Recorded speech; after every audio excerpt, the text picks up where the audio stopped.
The strange pull to uncover the truth pushed her forward, urging her to act, despite the dread that seeped into her bones.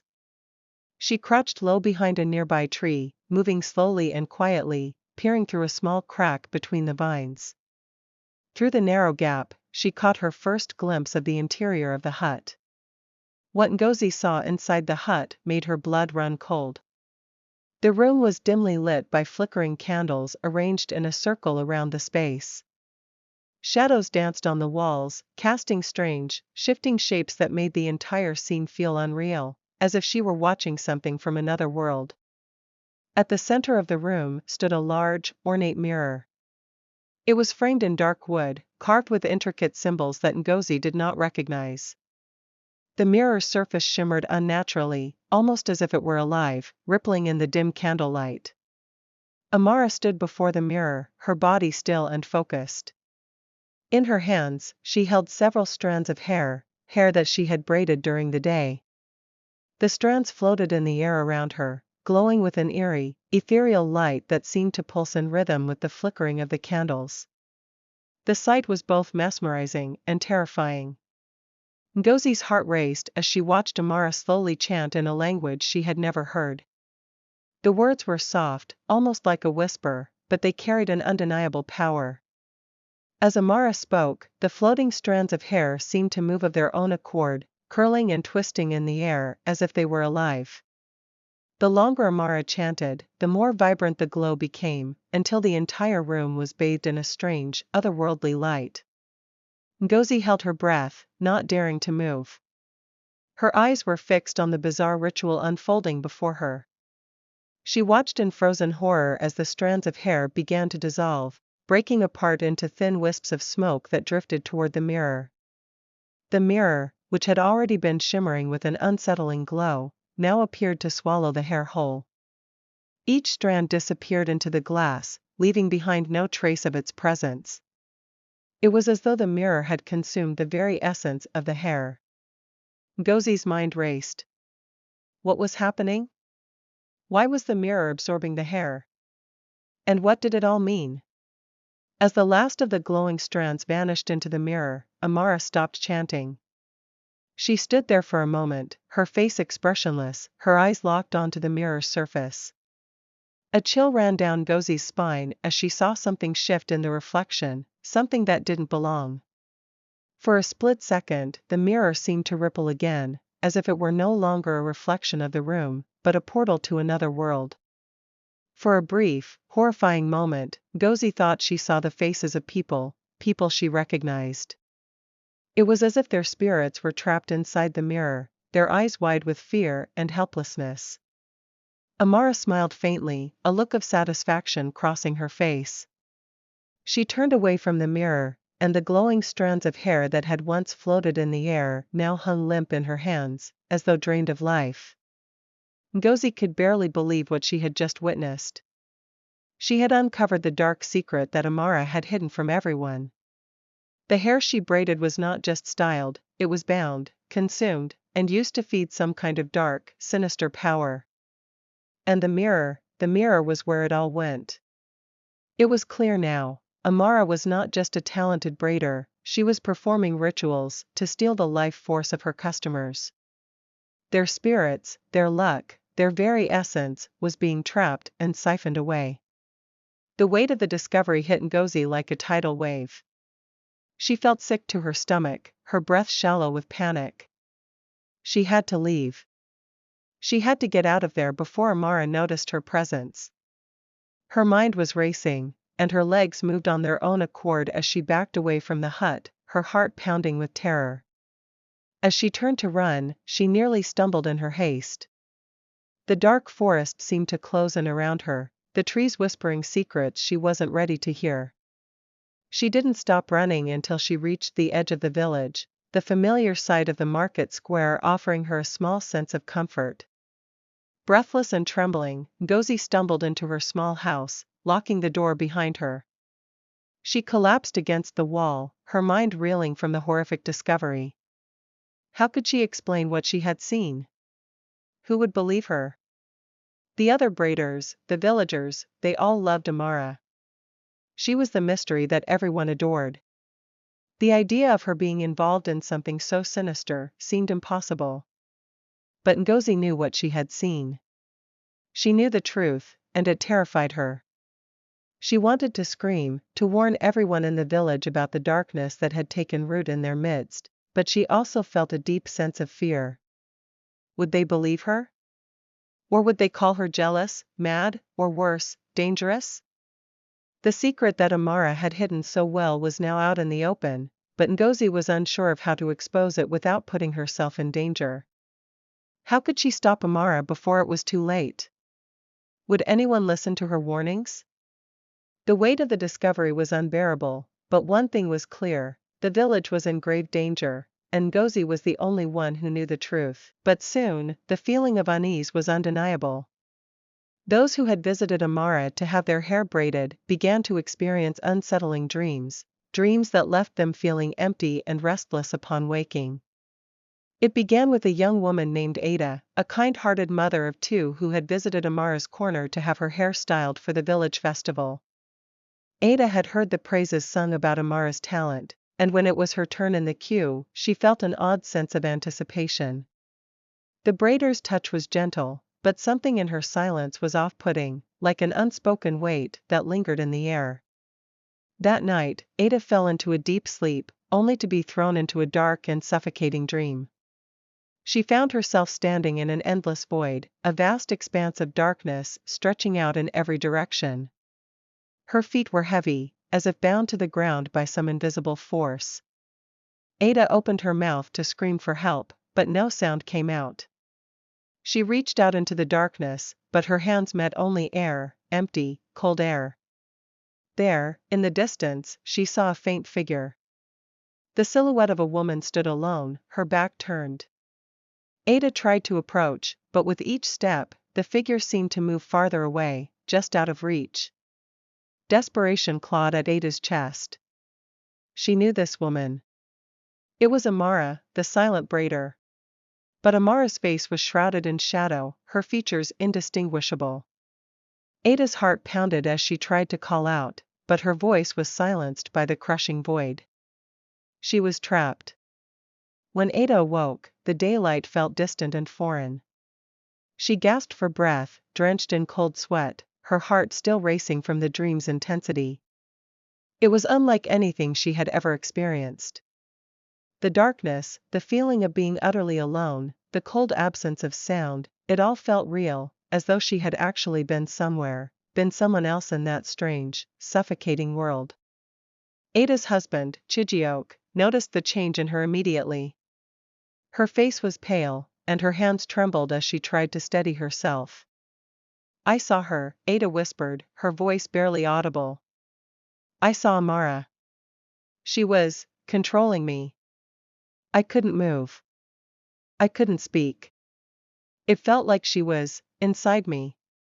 Chijioke frowned, brushing his wife's damp hair from her forehead. "You've been working too hard lately, Ada. Perhaps the stress of the market and all the preparations for the festival is taking a toll."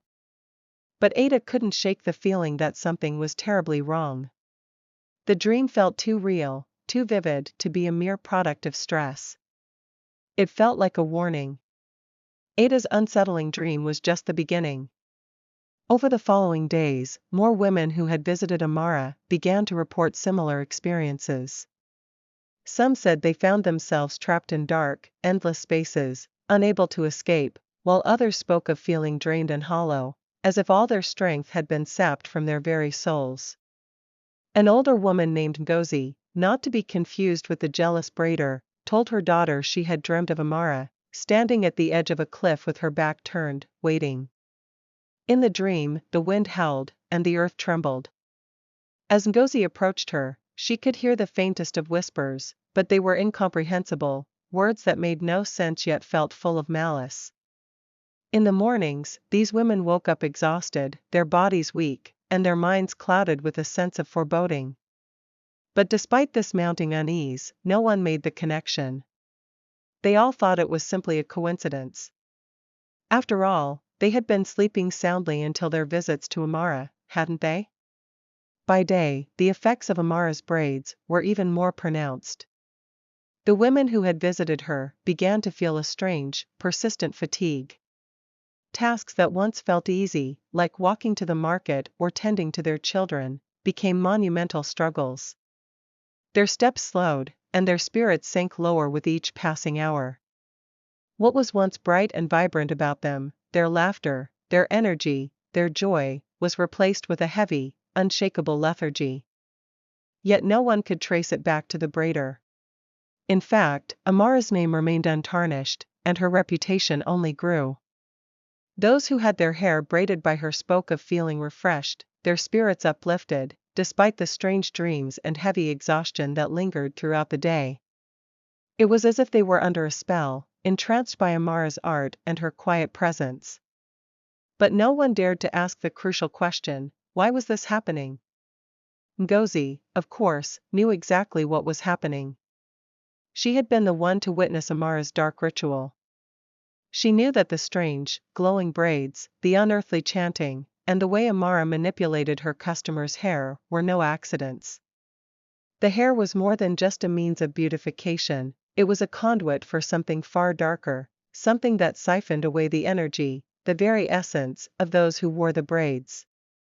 The dreams, the lethargy, the strange void that the women felt trapped in, it was all a result of the energy Amara had taken from them. Their spirits were bound to the braids she wove, prisoners of her hidden power. But Ngozi, despite knowing the truth, remained silent. She could not find the courage to speak out. The villagers had already begun to see her as nothing more than a jealous, disgruntled woman, someone who couldn't bear the sight of her competitors' success. What would they think of her now if she came forward with a story like this? Who would believe her? Still, deep inside, Ngozi could feel her fear growing. She watched as more and more women visited Amara, and with each passing day, the village seemed to grow quieter, more subdued. The laughter in the market grew fainter, and the usual bustle of activity seemed hollow. The women who had been to Amara's corner appeared more distant, as if they were lost in their own minds, staring off into space with vacant eyes. Ngozi couldn't ignore the gnawing feeling that things were spiraling out of control. She knew that she could no longer stay silent. She had to warn the others. But how? How could she confront Amara, the woman who had cast a spell of calm over everyone, who seemed to control the very fabric of the village's harmony? The answers seemed elusive, but one thing was clear, the dark influence of Amara was spreading, and soon, the village would no longer be the same. Uchenna was a wise elder in the village, known for her sharp mind and deep understanding of the old ways. She had witnessed many changes in the village over the years, from shifts in tradition to the arrival of new people. But recently, she had observed something troubling. The women who had been visiting Amara, the mysterious new braider, had grown quieter, their laughter less frequent, their spirits dimming day by day. Something was wrong, but no one could put their finger on it. Uchenna's sharp eyes missed little. She could see that something had changed in the women who had once been so full of life. Where once they had been cheerful, full of energy and laughter, they now seemed tired, distracted, and withdrawn. Their eyes lacked their former brightness, and their movements had become slower, more deliberate. But the most unsettling change was in their silence. No longer did they chatter excitedly about their work or their families, and their conversations seemed to lack the joy they once shared. As the days passed, Uchenna's concern grew. The market, once lively and full of the sounds of bartering and gossip, had become quieter. People seemed to be avoiding each other, and there was an odd, almost oppressive air hanging over the village. Uchenna knew that something had to be done, she could feel it in her bones. Amara was at the heart of it all, with the wisdom that came with age and experience. Uchenna knew she couldn't sit idly by. She decided to investigate, but she knew she had to be careful. Amara's power was subtle, and revealing herself too soon could risk exposing her suspicions prematurely. The villagers were already suspicious of Ngozi, who had spoken out against Amara, and Uchenna did not want to be seen as another woman driven by jealousy or fear. So, she made a plan. The next morning, Uchenna went to the market. She had a purpose in mind, To become one of Amara's customers, she approached the braider's corner, where the usual line of women stood waiting for their turn. There was no turning back now. Uchenna had to understand what was happening. She smiled as she approached Amara, who, as usual, was silent, her hands moving with the precision of a master. "Good morning," Uchenna greeted her, her voice warm but purposeful. "I would like to have my hair braided."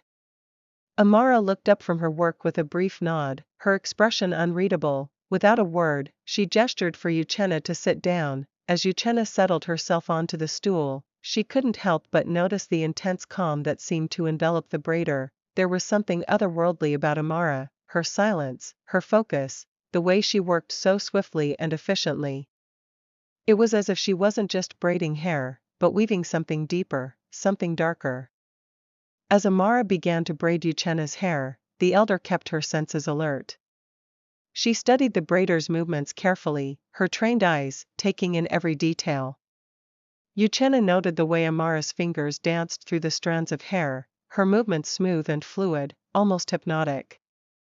But it was the quiet murmuring under her breath that caught Uchenna's attention. Amara's lips barely moved, but Uchenna could hear the faintest whispers, words in a language she didn't recognize. The cadence of the chant felt wrong, like a soft incantation, laced with power. It wasn't just a simple braid, it was a ritual. Uchenna's heart quickened as she realized that Amara wasn't braiding hair in the ordinary sense. She was binding something far beyond the physical strands of hair. That night, Uchenna's suspicions were confirmed. As she lay in her bed, the weight of the day's discoveries pressing on her mind, she fell into a deep sleep. The dream came to her swiftly and with startling clarity. In the dream, Uchenna found herself standing before a massive, ornate mirror. The reflection was unlike anything she had ever seen. Instead of seeing her own face, she saw Amara, standing tall and poised before the mirror, surrounded by floating strands of hair. The strands glowed faintly in the dim light, twisting and turning as though they were alive. Amara's hands moved gracefully through the air, manipulating the hair like an invisible force, weaving it into intricate patterns. Uchenna tried to speak, to ask what was happening, but no words came out. She was mute, trapped in the dream, a mere observer. She could feel a strange pull, an energy that emanated from the mirror and the floating strands. As she gazed into the reflection, Uchenna saw the faces of the women who had been braided by Amara. Their eyes were wide with fear, but they couldn't move. They were trapped in the mirror, their spirits bound to the glowing strands. Uchenna's heart pounded as she realized the truth. Amara was using the braids to trap the spirits of the women. The mirror was not just a reflection, it was a prison. The women had become part of her ritual, their very essence bound to the braids she wove. And with every braid, she grew stronger. Uchenna woke with a start, her breath coming in shallow gasps. She sat up in bed, her mind racing. She knew now what Amara was, and what she had been doing all along. The quiet braider was not just a skilled artisan, she was a sorceress, a practitioner of dark magic. The strands of hair were not just symbols of beauty, they were tools of manipulation, siphoning the life force of the women she braided. Uchenna's instincts had been right. Amara's power was not from mere skill, it was from the dark forces she controlled, the magic she wove into the braids with each and every whisper. Uchenna felt a deep sense of urgency. She could no longer wait. The village was in danger, and she was the only one who had the knowledge to stop Amara before she claimed any more victims. But how could she confront her? How could she expose a woman who had woven herself so deeply into the fabric of the village? With newfound resolve, Uchenna made a vow to herself. She would gather the courage to confront Amara. She would free the spirits of the women trapped in those glowing strands of hair, even if it meant putting herself in danger. Amara's reign over the village was coming to an end, and Uchenna was determined to be the one to bring it to a close. But the path ahead would not be easy. She would need to be clever, to outwit the sorceress, and find a way to break the dark spell that had taken hold of the village. The next morning, Uchenna went to the village square. She did not speak to anyone, but her eyes were sharp. She knew what needed to be done. She had seen the truth. The village could not remain under Amara's influence any longer. It was time to act. Uchenna gathered the group of villagers who had begun to notice the strange changes in the women after visiting Amara. Among them were Ngozi, who had been the first to question Amara's methods, and several others who had seen their friends and family members transform into shadows of their former selves. Together, they stood in front of Amara's corner in the market, their hearts heavy with anticipation. Today was the day they would confront her and expose the dark power she had secretly wielded over them all. Uchenna's voice was calm but resolute, carrying the weight of wisdom and experience.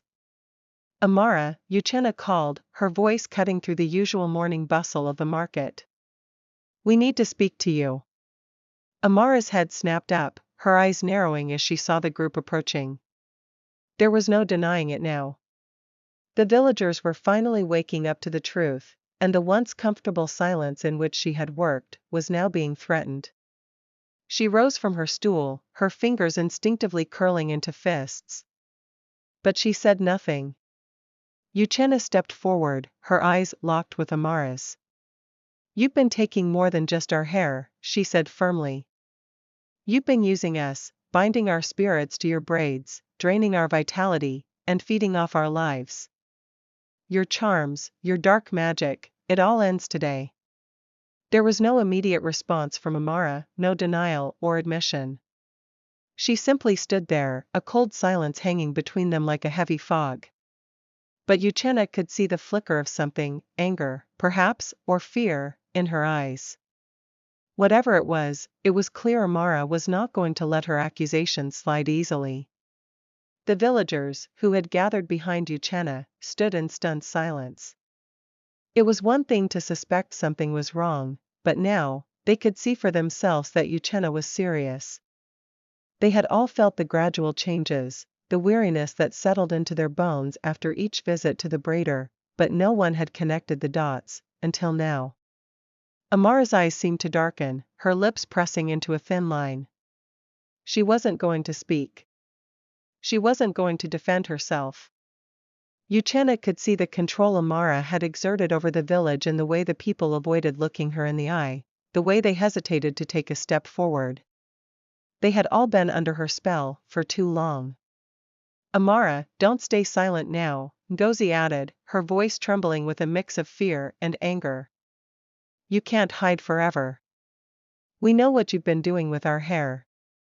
We know you've been using it for your own dark rituals."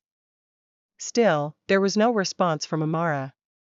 Her expression was unreadable, but her fists clenched tightly, and Uchenna could see the battle raging within her. She was calculating her next move, deciding how to handle this confrontation. For a moment, the market seemed to hold its breath, waiting for the inevitable. Unable to bear the silence any longer, Uchenna stepped closer to Amara's station.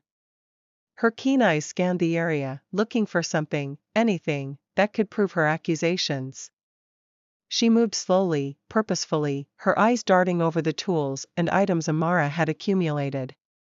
Then, her gaze landed on a small wooden bowl, where customers placed their coins. It seemed innocuous at first, just a place for tips. But Uchenna felt something tug at her intuition. Without hesitation, Uchenna reached into the bowl. Her fingers brushed against something that didn't feel like coins. She pulled her hand out, revealing a collection of small, intricately crafted charms made of hair, beads, and twisted strands of thread. They were unlike anything she had ever seen before. There was no mistaking it now, the charms were part of the ritual. Each one was a piece of a person, a fragment of their essence, woven into the magic Amara had been casting. The crowd gasped in shock. The realization dawned on them all at once, Amara had been keeping these charms, these pieces of their souls, as trophies of her power. They weren't just paying for a hairstyle, they were unknowingly giving up parts of themselves. Amara's face twisted in fury, her eyes flashing with an intensity that was both terrifying and wild. She had been caught, and she knew it. But instead of crumbling under the weight of the villagers' accusations, she made a decision. With a swift motion, she grabbed the closest strand of hair from her basket and tied it into a knot. The knot glowed momentarily with a sinister energy, and without a word, Amara turned and fled. After her! Uchenna shouted, her voice commanding the villagers into action. They gave chase, their hearts racing with the need to stop Amara before she disappeared entirely. Amara ran through the market and toward the dense forest that bordered the village. The trees, gnarled and thick, seemed to close in around her as she ran, the shadows growing longer and more oppressive with each step. But the villagers were relentless. Led by Uchenna and Ngozi, they followed her into the woods, their footsteps heavy on the forest floor. But Amara was fast, too fast. She darted between trees, moving as if she were part of the forest itself, her form merging with the shadows. The villagers struggled to keep up, their breath coming in ragged bursts. They had to reach her before she escaped entirely. The forest seemed endless, with trees towering above them like ancient guardians. The deeper they ran, the harder it became to see. The sunlight was filtered through the thick canopy, casting the forest in an eerie, twilight glow. It was as if the forest itself was protecting Amara, hiding her from the villagers who had once trusted her. But Uchenna's resolve was unwavering. She had seen Amara's true nature, and she wasn't about to let the sorceress slip away. With each passing moment, Uchenna felt the weight of the village's safety on her shoulders. If Amara was allowed to escape, she would continue to weave her dark magic, feeding off the lives of the villagers. Just as the villagers thought they were closing in on her, Amara vanished. She disappeared into the shadows, as if the forest had swallowed her whole. One moment, she was there, running ahead of them, the next, she was gone, leaving no trace behind. The villagers stood in the clearing, breathless and defeated. They searched the area for any sign of her, but it was as if she had never been there at all. The forest was quiet, too quiet. Uchenna knew that Amara had vanished for now, but she also knew that this wasn't the end. Amara would return, she had to. The village had seen too much to let it slip away. But for now, they had won this battle. The villagers, though exhausted, began to make their way back to the village, the weight of what had just transpired settling heavily in their hearts. They had confronted the sorceress, exposed her dark secrets, and chased her into the forest. But the true work was yet to come. They would need to cleanse the village, rid themselves of the magic that had bound them, and find a way to heal the women whose spirits had been trapped in Amara's charms. The air felt thick with a lingering, oppressive energy. In the center of the room stood the large, ornate mirror. Its frame was carved with symbols, ancient, intricate, and foreign, while the surface seemed to shimmer with a faint, otherworldly glow. Uchenna stepped forward, her breath steady but filled with urgency. She knew that this was the heart of Amara's power. The mirror was no ordinary object, it was a vessel, a conduit through which the spirits were captured, their vitality siphoned away. Uchenna reached out, her fingers brushing lightly against the cool surface of the mirror. For a moment, she felt a strange pull, an energy that seemed to draw her in, as if the mirror itself were alive, trying to consume her. She quickly pulled her hand back, realizing just how dangerous the object truly was. "The spirits are still trapped inside," Uchenna murmured, her voice heavy with sorrow. "This mirror is the key. If we destroy it, we can break the spell." Ngozi stepped forward, her eyes filled with determination. "How do we destroy it? How do we free them?" Uchenna took a deep breath. She had studied the ancient traditions of their people, the old ways of warding off curses and undoing magic. There was one method she knew that could break the spell, a ritual that involved fire and water, the forces of purification and renewal. The mirror, she understood, had to be shattered, its remnants scattered into the river. Only then would the spirits be freed. Uchenna instructed the villagers to gather wood and kindling from the forest, preparing a large bonfire outside the hut. As the fire began to crackle and grow, Uchenna stood before the mirror, her voice low and firm as she chanted the ancient words. The villagers watched in silence, their hearts filled with both hope and fear. They knew this ritual was their last chance to save their loved ones. As the fire roared behind her, Uchenna raised her hand, invoking the spirits of their ancestors to guide them through the ritual. By fire, we cleanse. By water, we release, she whispered, her voice trembling with the weight of the words. With a swift movement, she reached for a heavy stone and threw it against the mirror. The glass shattered with a deafening crack, sending shards flying across the room. The mirror exploded, its dark power splintering into 1,000 pieces. As the mirror broke, the trapped spirits were released. The air seemed to grow lighter, the oppressive energy lifting as the spirits of the women who had been bound to the braids and the mirror began to fade, their voices echoing in a chorus of relief. Back in the village, the women who had once felt trapped by Amara's magic began to stir. Ada, the young mother who had dreamt of Amara's control, awoke with a start. The weight that had been pressing on her chest for so long was gone, replaced by a sense of clarity and lightness. It was as though a storm had passed, leaving only calm in its wake. The same transformation happened to the others. Women who had been drained and disoriented now felt a surge of energy return to their bodies. They stood taller, their eyes bright, as if they had been given a second chance at life. The fatigue that had plagued them vanished, replaced by an overwhelming sense of freedom. By the time Uchenna and Ngozi returned to the village, the sun had begun to set.